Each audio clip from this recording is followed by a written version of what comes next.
Baik, bismillah. Assalamualaikum warahmatullahi wabarakatuh.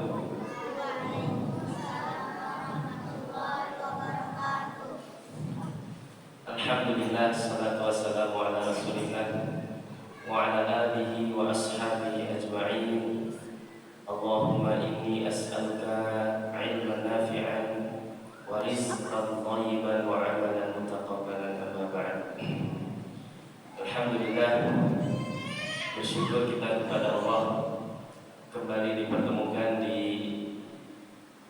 kajian Sirah Nabawiyah setelah kita berhenti lama ya tentang sirah. Kita alhamdulillah bisa sambung kembali. Tapi sebelum kita mulai, Ustaz mau cek yang bawa catatan. Sudah ada. Siapa yang bawa catatan? Bilang aja dapat hadiah. Ada lagi? Ada lagi? Padahal udah saya ingatkan di flyer, jangan lupa bawa alat tulis dan catatan. Ada. Baik. Alhamdulillah. Kita kembali meneruskan kisah perjalanan hidup manusia terbaik yang pernah menginjakkan kakinya di muka bumi ini. Dia adalah pemimpin para nabi dan rasul yang mana pintu surga tidak akan dibuka kecuali dengan beliau sallallahu alaihi wasallam. Beliau adalah Nabi Muhammad sallallahu alaihi wasallam, nabi dan rasul yang termasuk dalam ulul azmi, nabi dan rasul dengan ujian yang terberat, ujian yang terberat. Nah, jadi di antara nabi dan rasul ada yang bergelar ulul azmi. Yang ulul azmi ini ujian-ujiannya lebih berat daripada yang bukan ulul azmi. Ada yang tahu tidak? Nabi yang bergelar ulul azmi siapa saja? Sudah belajar belum di Musa alaihissalam? Siapa lagi? Nabi Muhammad sallallahu alaihi wasallam. Nuh alaihissalam. Siapa lagi? Enggak. Tadi Musa alaihissalam, Rasulullah sallallahu, Nabi Nuh alaihissalam, dua lagi. Nabi Isa alaihissalam, satu lagi. Nabi Ibrahim alaihissalam. Itulah 5 nabi dan rasul yang bergelar ulul azmi. Di antara 5 tadi ada 2 yang terbaik, yang bergelar Khalilullah. Enggak. Siapa? Iya, tapi direkam. Sudah. Nabi Ibrahim dan Rasul sallallahu alaihi wasallam. Di antara 2 yang terbaik tadi ada 1 yang terbaik. Dia adalah Nabi kita Muhammad sallallahu alaihi wasallam. Jadi kita yang menjadi umat beliau berbahagia. Kita menjadi umat Nabi dan Rasul yang terbaik. Terakhir, kalau tidak salah kita bercerita tentang pengepungan rumah Nabi sallallahu alaihi wasallam. Masih ingat ketika para pembesar Quraisy rapat ingin berbuat makar, ingin membunuh Nabi sallallahu alaihi wasallam ketika Nabi sedang tidur di rumahnya. Dan malaikat Jibril mengabarkan kepada Nabi sallallahu alaihi wasallam tentang rencana jahat para pembesar kafir Quraisy ini. Yang akhirnya Nabi SAW berbagi peran dengan Ali bin Abi Thalib. Ali bin Abi Thalib yang disuruh tidur di tempat tidur Nabi, berselimut dengan selimut Nabi SAW. Masya Allah, ini taruhannya nyawa ya. Karena Saat itu kaum kafir Quraisy berencana membunuh beliau pada malam itu. Dan posisi itu digantikan oleh Ali bin Abi Thalib. Dan ketika para utusan yang disuruh untuk membunuh Nabi berkumpul mengepung rumah Nabi SAW, pada saat itulah Nabi keluar rumah. Padahal sudah dikepung, pintu belakang dijaga, samping sudah dijaga. Tapi Nabi keluar dengan sangat santai. Karena saat itu Allah butakan penglihatan mereka, yang orang-orang yang kepung. Sejenak Allah butakan penglihatan mereka, sehingga ketika Nabi keluar mereka tidak melihat. Padahal Nabi ketika keluar rumah itu mengambil sedikit tanah, yang tanah itu ditaruh di kepala mereka, ya, supaya nanti ketika mereka sadar, mereka tersadar. Dan akhirnya iblis datang menyamar, memberitahu para al-bojo, para utusan yang siap membunuh Nabi, mengatakan, kalian ini subhanallah, kalian ini nunggu siapa? Orangnya udah lewat, orang yang kalian tunggu udah lewat. Kata mereka, enggak, kita tungguin di sini, gak ada yang lewat. Udah lewat tadi, kata iblis. Kalau nggak percaya, lihat kepala kalian. Tadi yang lewat naruh tanah di kepala kalian. Mereka langsung, oh iya, penuh tanah kepala. Akhirnya mereka tetap, karena melihat di dalam rumah itu ada yang tidur, kayaknya itu Muhammad SAW. Mereka merasa tidak ditipu, enggak, itu kayaknya karena dia tidur di tempat tidurnya, pakai selimutnya. Kita tunggu sampai pagi tiba, ternyata betul yang bangun dari tempat tidur itu bukan Nabi SAW, tapi Ali bin Abi Thalib. Akhirnya Nabi selamat. Ini awal mula hijrah. Baik. Ketika Nabi sudah keluar rumah, kemana tujuan Nabi? Nabi keluar rumah, pergi ke rumahnya Abu Bakar radhiyallahu anhu. Pergi ke rumah Abu Bakar. Karena Nabi merencanakan perjalanan hijrah bersama Abu Bakar radhiyallahu anhu. Baik.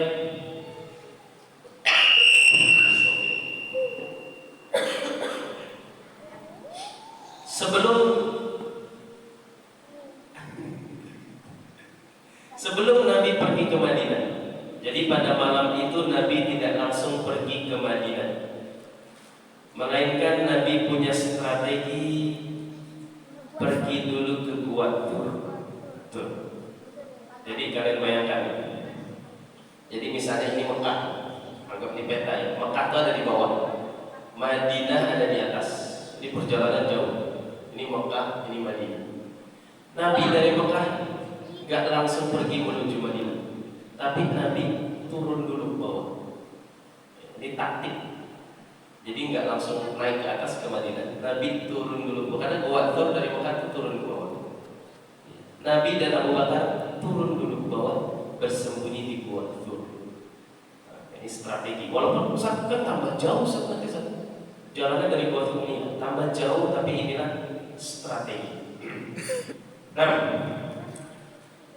untuk mengelabui orang-orang Quraisy.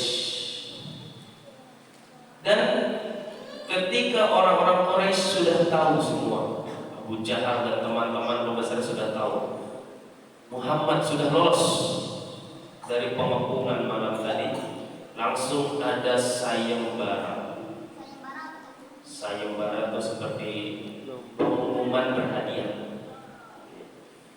Dibuat sayembara, hadiahnya 100 unta bagi siapa yang bisa membawa Muhammad SAW hidup-hidup kepada mereka. Sayembara, hadiahnya 100 ekor unta. Kalian tahu 1 ekor unta unta harganya berapa? Satu ekor unta harganya berapa? Kalau sapi kan sekitar ya kurang lebih 30 juta satu ekor sapi. Kalau unta 100 juta. Ini unta yang biasa. Kalau unta merah lebih mahal lagi. Lebih mahal lagi. Ibarat unta biasa tuh ya mobil-mobil kayak Avanza. Kalau unta merah ini mobil mewah, mobil terbaru yang mewah, mungkin mobil Fortuner, mobil apa? Pajero Sport, mewah. Carry. Jadi harganya beda. Ya apa? Unta merah bisa ada ya. Baik. Ada sayembara yang mengabarkan siapa yang bisa menangkap Muhammad Sallallahu Alaihi Wasallam hidup-hidup dapat hadiah 100 ekor unta. Orang Arab saat itu bersemangat untuk mencari Nabi Sallallahu Alaihi Wasallam. Semua mengerahkan kekuatan. Karena tadi kalau secara logika kan nggak mungkin Nabi turun ke bawah. Mereka nyari langsung sekitar Mekah, disisir ke atas ke perjalanan menuju Madinah. Mereka tidak memprediksi Nabi akan ke bawah. Ini makanya strategi. Mereka keliling cari orang pakai kuda, pakai pedang, Lalu Nabi berada di Gua Thur itu selama 3 hari. Nabi di Gua Thur 3 hari bersembunyi dulu di sana, melihat situasi keadaan kaum kafir Quraisy saat itu, menunggu orang-orang Quraisy lengah. Selama Nabi SAW di Gua Thur 3 hari, Mau kemana ini? beliau juga di sana merencanakan sebuah strategi. Strateginya seperti apa? Strateginya Abu Bakar radhiyallahu anhu menyuruh anaknya Abdullah. Abu Bakar menyuruh anaknya Abdullah untuk menjadi mata-mata, untuk mencari tahu berita tentang Nabi SAW di pagi hari. Cari tahu. Jadi Abdullah itu diutus, coba kamu cari ke Mekah, cari tahu orang-orang kafir Quraisy lagi ngomongin gimana. Mereka cari. Abdullah diutus untuk mencari informasi. Nanti sore harinya Abdullah datang ke Gua Thur menyampaikan informasi ke Nabi dan Abu Bakar. Ini taktik. Nah. Lalu Abu Bakar tidak sampai situ. Abu Bakar juga memerintahkan mantan budaknya Amir bin Furaihah agar menggembalakan kambing bersama orang-orang Mekah seperti biasa pada siang hari sekitar Gua Thur. Ketika sore tiba, Amir bawa kambing gembalaannya ke gua. Nah, jadi Abdullah yang tadi bawa informasi kan dari pagi pergi ke Mekah dari Gua Thur. Pasti yang namanya padang pasir meninggalkan jejak kaki, karena satu orang ini, dan itu akan menimbulkan kecurigaan karena bagi orang-orang kafir Quraisy. Nah, taktiknya Abu Bakar nyuruh Amir bin Furaihah menggembalakan kambing sekitar Gua Thur supaya apa? Menghapus jejak kaki Abdullah. Cerdas kan? Supaya tidak dicurigai ada apa-apa. Jadi ketika Abdullah pergi, kambingnya serba kambing banyak bergerombol menyusuri Gua Thur supaya jejak kakinya hilang. Begitu Abdullah dari Mekah datang lagi sore harinya ke Gua Thur menyampaikan informasi. Setelah itu dihapus lagi jejak kakinya sama kambing seperti itu. Dan kejadian ini berlangsung 3 hari berturut-turut. Dan satu lagi strateginya, Abdullah juga menyuruh Asma binti Abu Bakar, menyuruh anaknya Asma selama 3 hari tadi untuk mengantar makanan ke Gua Thur, untuk makan Nabi dan makan Abu Bakar radhiyallahu anhu selama 3 hari tadi. Pagi hari diantar makanan, siang diantar lagi untuk makan. Baik, jadi ini selama di Ghadir strategi. Dan sudah memasang strategi seperti itu pun Nabi dan Abu Bakar hampir ketahuan. Hampir ketahuan. Suatu ketika pasukan kafir Quraisy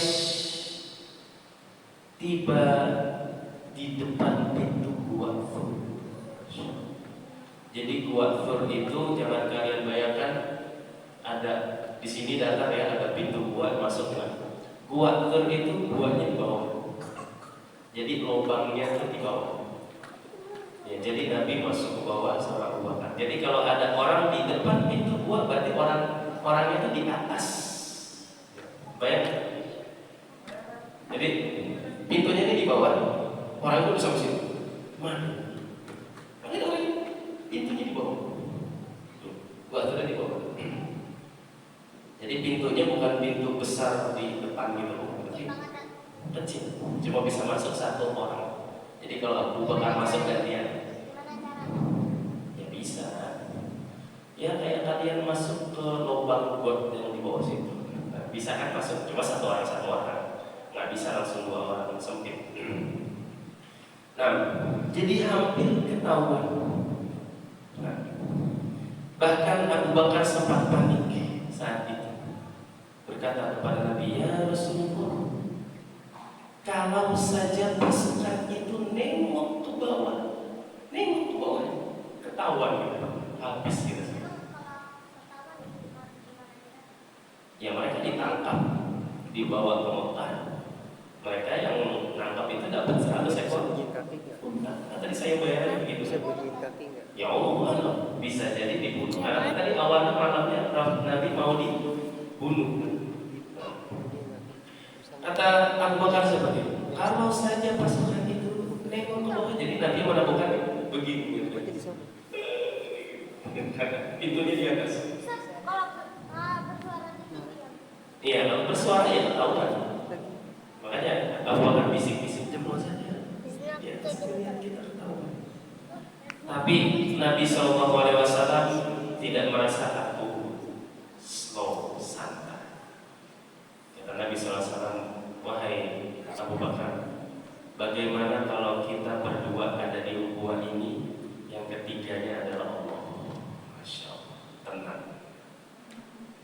Kita memang berdua di sini, tapi yang ketiganya Allah bersama kita. Masya Allah.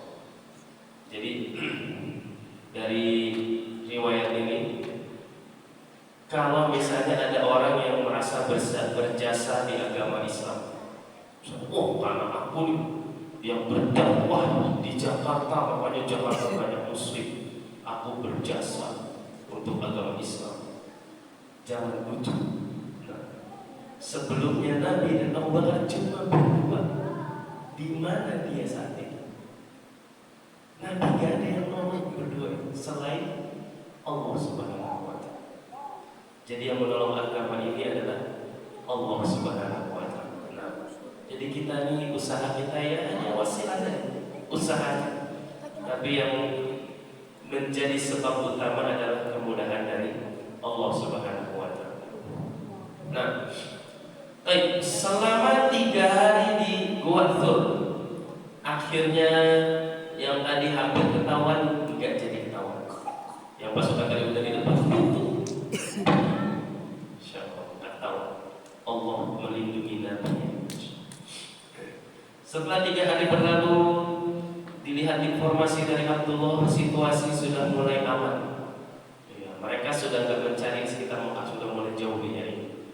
Tibalah Nabi dan Abu Bakar berangkat menuju Madinah, mulai hijrah. Kenapa? Enggak naik buruk. Karena buruk ini kendaraan khusus Nabi, kan Nabi nggak sendiri sama Abu Bakar. Abu Bakar nggak bisa naik buruk. Dan ini juga termasuk ujian.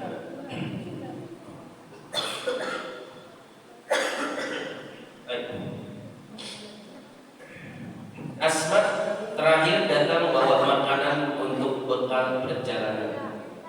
Namun Asma hanya membawa satu tali untuk mengikat, sementara itu dibutuhkan tali lebih banyak untuk menggantungkan makanan di pelana.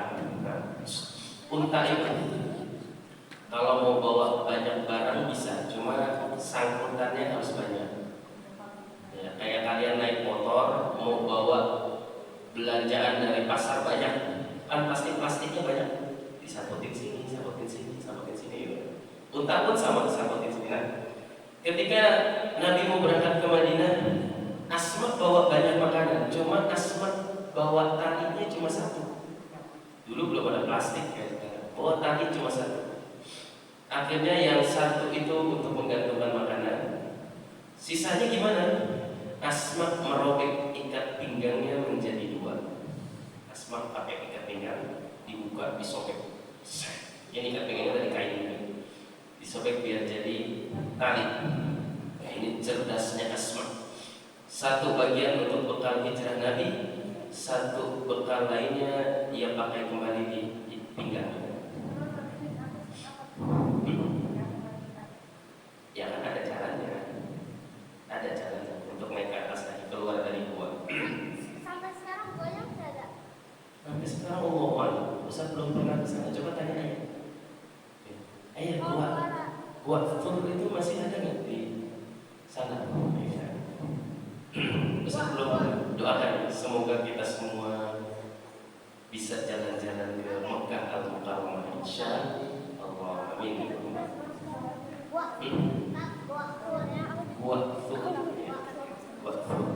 Kalau Gua Hiro itu tempat apa? Gua Hiro Turun wahyu. ada yang tahu? Gua Hiro Wahyu. tempat wahyu pertama kali turun, tempat Nabi berkholwat berdua-duaan sama Allah di tengah hiruk pikuk Mekah yang luar biasa rusaknya. Karena kejadian Asma ini, Asma dijuluki dengan Zatun Nitoqai, yang berarti perempuan berikat pinggang dua. Karena ikat pinggangnya awal satu ikat pinggangnya, cuma hanya disobek jadi dua. Yang satu buat ikat makanan, yang satu buat ikat pinggang lagi. Jadi julukannya Zatun Nitoqai. Keagungan hijrah juga dapat dilihat tatkala orang suruhan Abu Bakar datang dengan unta untuk Rasul Shallallahu Alaihi Wasallam. Baik, unta tadinya cuma satu untuk Abu Bakar radhiyallahu anhu. Lalu Abu Bakar menyuruh orang untuk bawakan satu unta lagi untuk Nabi Shallallahu Alaihi Wasallam. Didatangkan satu unta lagi. Lalu Abu Bakar mempersilahkan Nabi untuk naik unta itu, unta milik Abu Bakar. Tapi ternyata Rasul menolak. Rasul SAW tidak mau naik unta. Padahal Rasul bukanlah sosok orang yang suka menolak hadiah. Rasul SAW menghargai hadiah dari sahabat beliau. Tapi ketika berhijrah, Rasul menolak hadiah tersebut, tapi Rasul ingin membeli unta tersebut.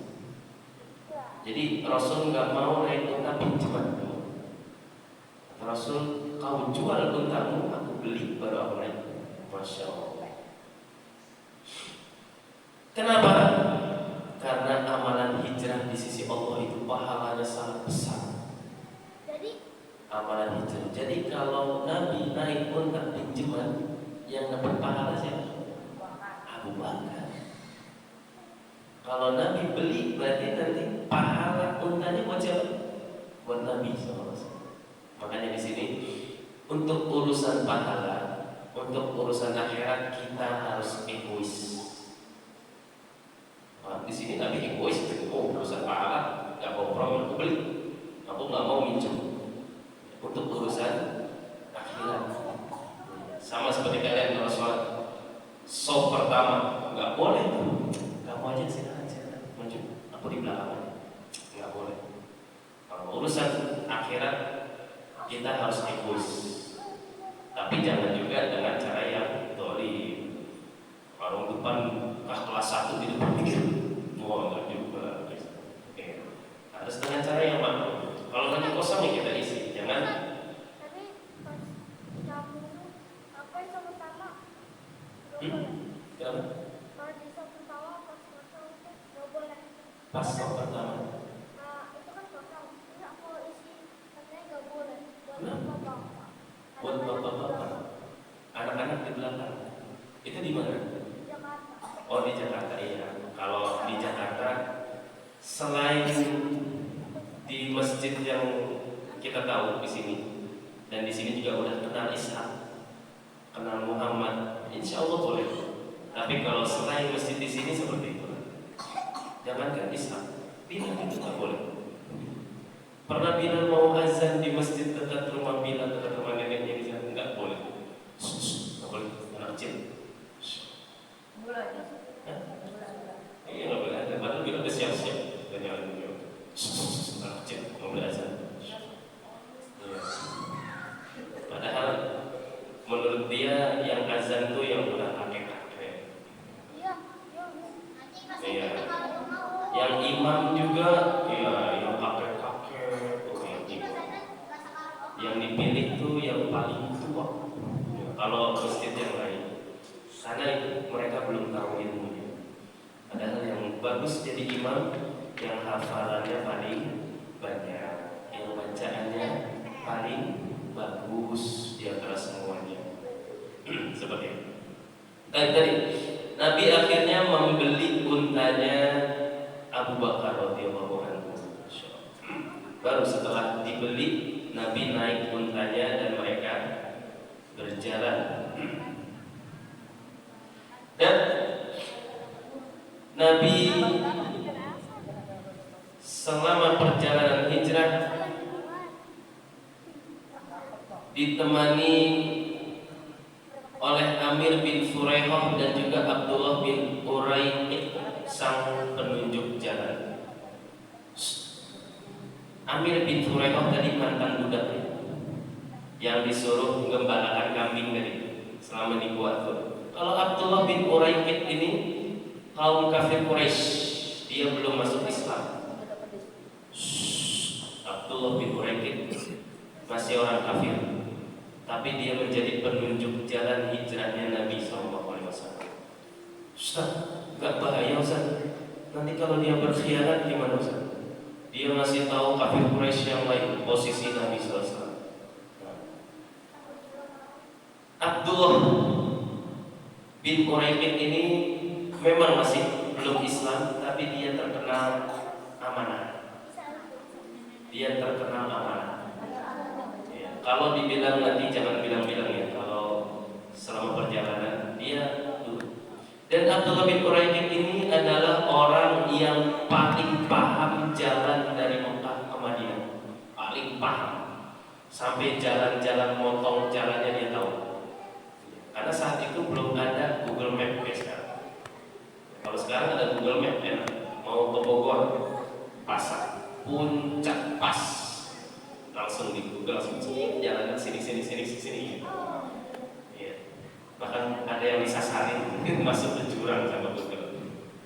Nah, baik, hijrah adalah peristiwa yang besar, peristiwa yang agung. Dan di masa Nabi SAW hijrah itu berarti pindahnya seorang muslim dari kota Makkah ke kota Madinah. Ini pengertian hijrah. Dan hijrah itu ditutup ketika peristiwa Fatu Makkah. Jadi ada peristiwa Fatu Makkah, pembebasan kota Makkah. Nah, setelah Fatu Makkah kata Nabi sudah tidak ada lagi hijrah setelah Fatu Makkah. Karena Makkahnya sudah jadi negara Islam. Jadi nggak ada lagi pindah dari Makkah ke Madinah itu hijrah. Karena Makkahnya sudah Muslim. Dan tahun Hijriah kita yang kita kenal sekarang 1447 Hijriah. Tahu tidak itu dimulai hitungannya dari mana? Dari mana? Salah. Dari mana peristiwa dihitung tahun 1 Hijriah itu dari kapan? Ketika Rasulullah SAW hijrah. Ini proses hijrah ini baru dihitung tahun 1 Hijriah. Makanya ketika Nabi masih di fase Mekah belum ada tuh itu. Nabi Isra Mi'raj tahun berapa Hijriah? Belum ada, belum dihitung. Nabi Isra Mi'raj tahun 10 kenabian. Begitu dihitung. Ketika Nabi datang jadi Nabi dan Rasul 10 tahun setelah itu masih di Mekah. Nabi Isra Mi'raj di tahun ke-10 kenabian. Jadi belum tahun Hijriah. Tahun Hijriah itu dihitung sejak Nabi hijrah ke Madinah. Baru dihitung tahun 1. Tahun depannya tahun 2, tahun 3 seperti itu. Fatu Mekah, pembebasan kota Mekah, pembukaan kota Mekah. Jadi Mekah itu dikepung sama kaum muslimin, kaum kafir Quraisy yang ada di Mekah diminta menyerah. Jadi nanti berhala-berhala yang ada di sekitar Ka'bah dihancurkan semua. Jadi Mekah itu sudah jadi negara muslim, sudah aman untuk beribadah. Kalau sekarang ini proses hijrah ini kan belum aman. Nabi aja diusir dari kota kelahiran, diancam dibunuh kalau masih di Mekah, belum aman jadi Mekah. Nanti kita insya Allah cerita sampai Fatu Mekah insya Allah. Fatu Mekah itu di tahun ke-8 Hijriah. Jadi dari tahun Nabi hijrah 8 tahun setelahnya kota Mekah bisa dibebaskan dengan cara yang ma'ruf. Masehi itu dimulainya dari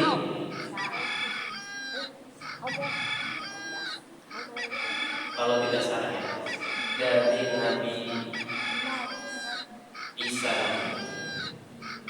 yang kalau orang-orang kafir menyebutnya biasanya kalau bahasa Inggrisnya itu BC. BC itu before Christ, sebelum Nabi Isa. Jadi pernah kalian kalau baca buku kejadian ini 100 tahun BC, before Christ, sebelum. Kalau mereka kan nyebut Nabi Isa itu Nabi Isa. Nah, sebelum itulah. Jadi tahun Masehi itu dari katanya ketika Nabi Isa. Karena mereka aja nggak tahu Nabi Isa itu apa.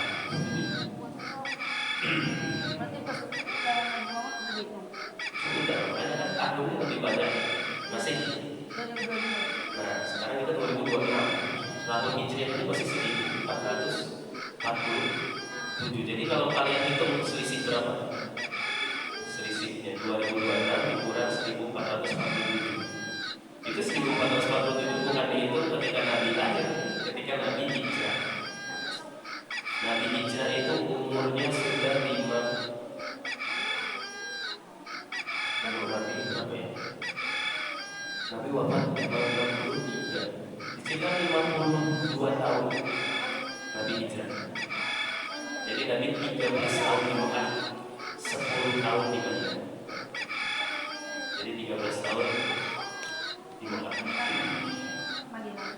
Wafat beliau sallallahu alaihi wasallam di kota Madinah. Baik. Lalu selama perjalanan tadi rombongan kecil Nabi 4 unta. 1 unta penunjuk jalan Abdullah bin Uraikid tadi. Lalu untanya Abu Bakar radhiyallahu anhu, untanya Nabi SAW, satu lagi untanya siapa tadi? Amir bin Furaihah. Ada 4 unta perjalanan itu. Tiba-tiba ada kaum kafir Quraisy ketawa dibuntuti oleh yang namanya Suraqah bin Malik di perjalanan. Jadi perjalanan Nabi itu menyelusuri padang pasir. Tiba-tiba Suraqah yang belum masuk Islam saat itu membuntuti Nabi SAW, mencurigai ada perjalanan kayaknya ada Muhammad, karena dia tergiur sama sayembara. Suraqah ini motivasinya dia dapat hadiah sayembara 100 ekor unta. Baik. Suraqah ini bukan orang yang bodoh, dia cerdas. Ketika keluar rumah dia cek ada jejak kaki Muhammad tidak. Ternyata melihat ada jejak kaki seperti ini, jejak kakinya rombongannya Muhammad SAW. Diikuti sampai dari jejak kakinya. Ada jejak kakinya tidak ada lagi yang menghapus ketika Nabi berjalan. Diikuti. Karena Nabi itu jalan pakai unta, Suraqah ini jalan pakai kuda. Jadi lebih cepat ya. Kalau unta jalan slow gitu. Dia berjalan pakai unta.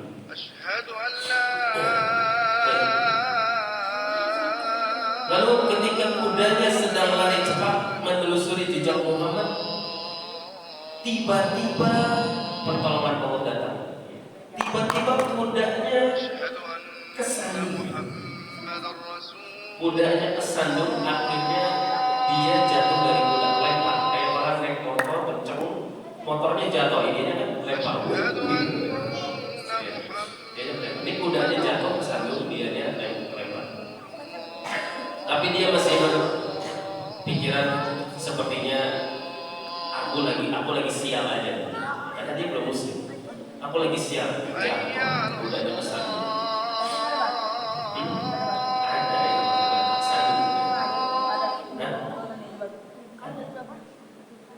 Ya, pertolongan.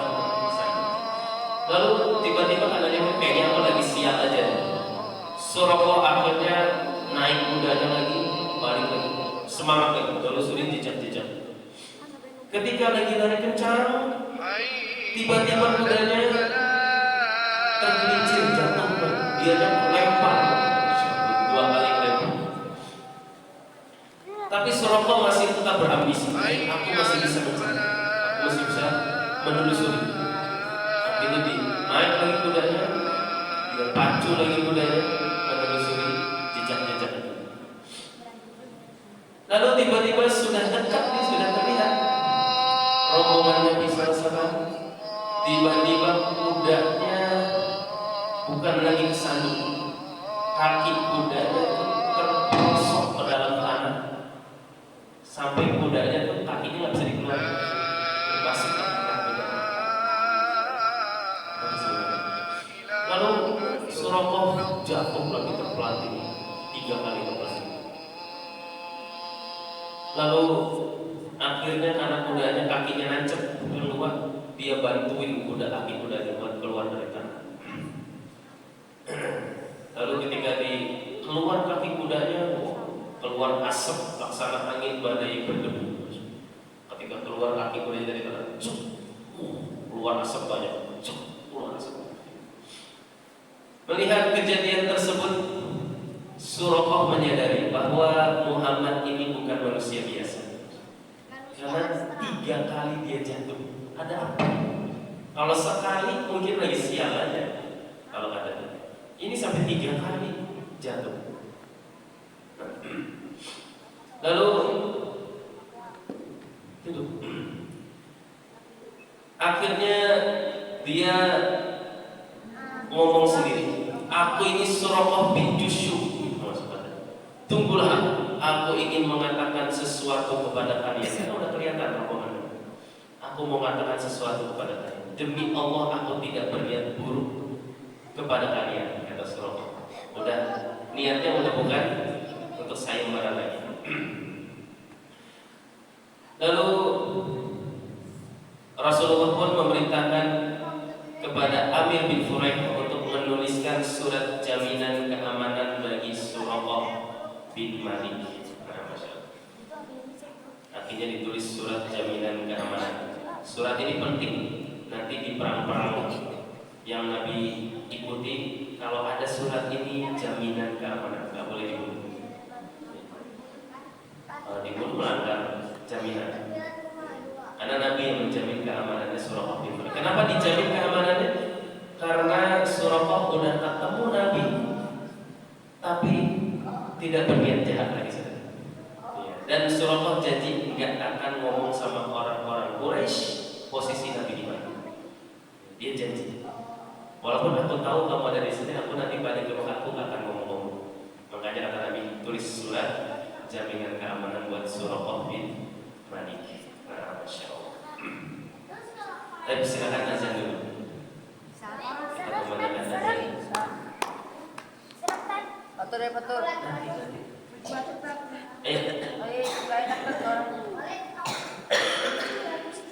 Azan dulu, ayo.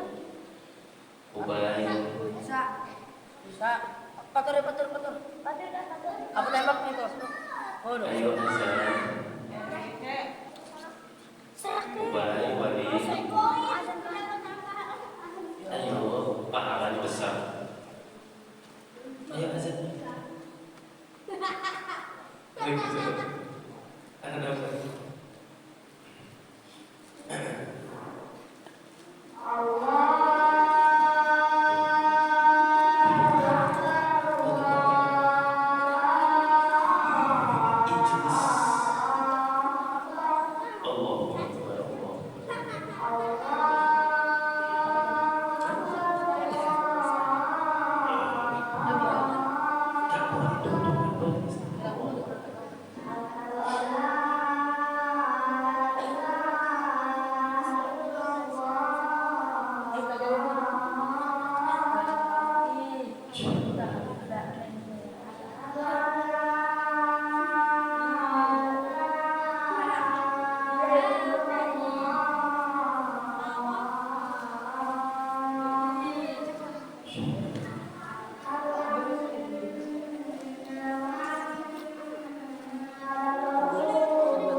Kalau udah tapi yang itu hanya sholat.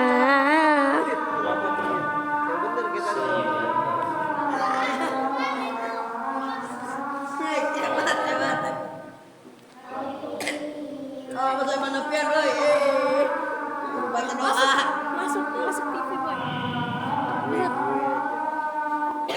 Bisa ke arah lagi kemana? Hah? Tadi naik mobil kemana? Oh, jangan pergi sampai Batu Banteng. Awas jaguar. Naik mobil Batu Bantar. Dan Asia pengen ke alun-alun, nggak jadi.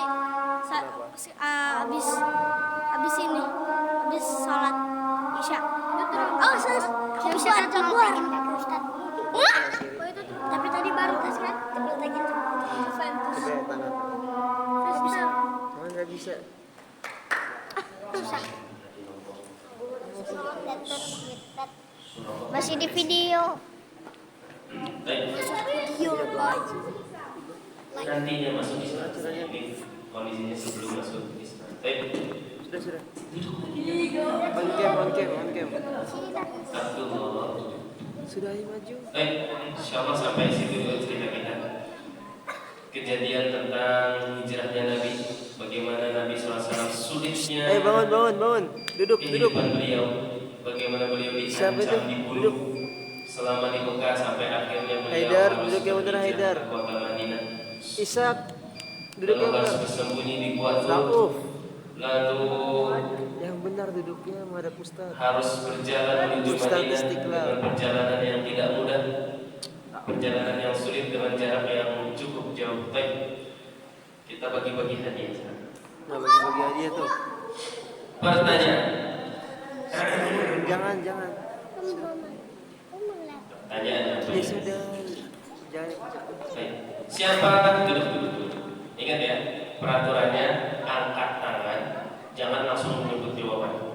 Angkat tangan nanti Ustaz tunjuk, baru sebutkan jawabannya. Dan semuanya duduk tenang. Yang setengah berdiri, nah kayak gitu, apalagi yang berdiri nggak akan bisa tunjuk. Duduk tenang, angkat tangannya dari duduk aja. Ayo tuh.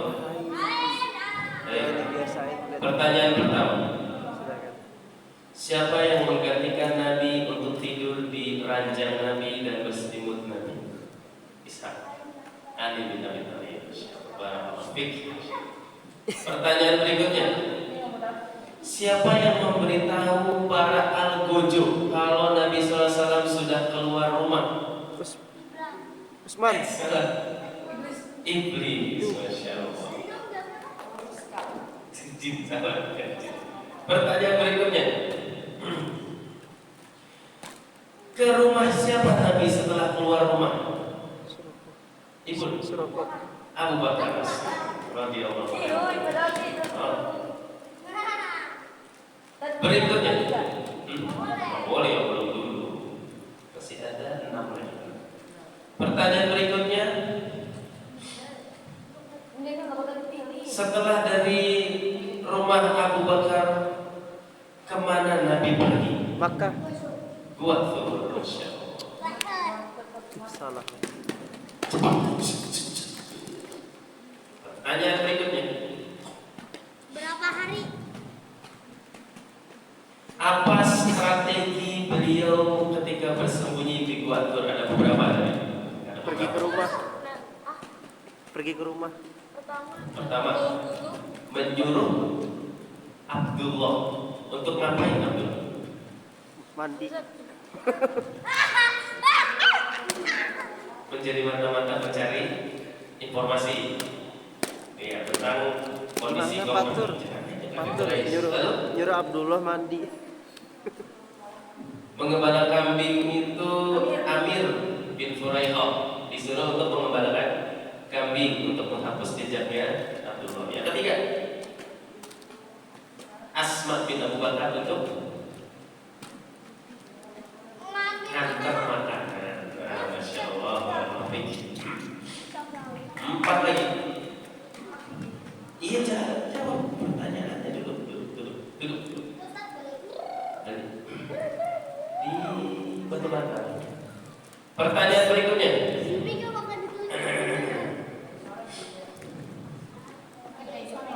selama berapa lama Nabi di Gua Tur? 50 hari. 3 hari. Duduk, tenang. Pertanyaan berikutnya, Iban kalau hadiah jawab Pak. Yang belum dulu yang belum. Pertanyaan berikutnya, Abu Bakar menghadiahi unta untuk Nabi berhijrah. Kenapa Nabi menolak?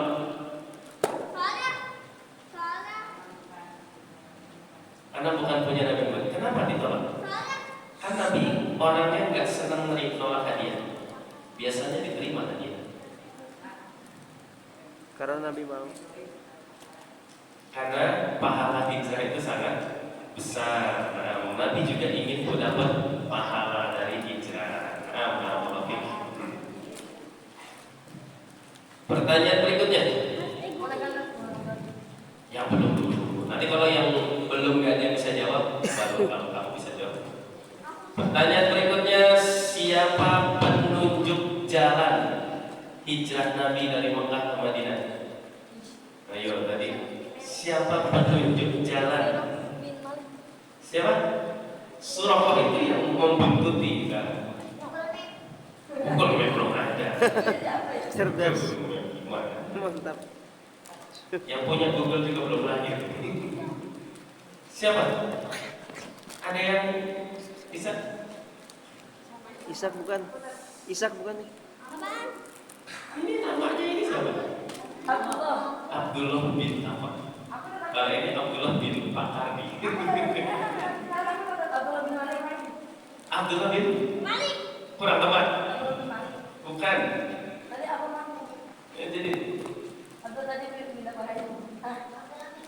bukan. Itu Surah bin Malik.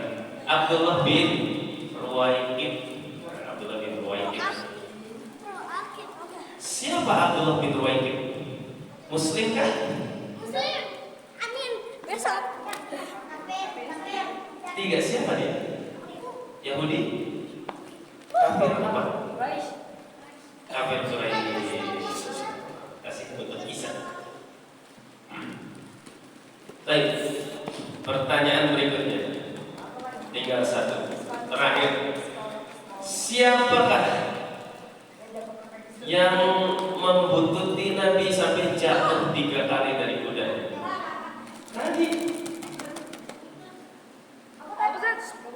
Siapa? Suraqah bin Malik untuk apa tuh? Iman, masya Allah. Baik, hada wallahu a'lam. Insyaallah kita lanjutkan lagi kajian tentang sirah itu di pekan keempat dan pekan kelima insyaallah. Jadi pekan depan jangan lupa hadir lagi. Insyaallah kajian bersama Kak Adin Habibullah. Nah, kita tutup dengan doa kepada majelis. Subhanaka Allahumma wa bihamdika asyhadu an la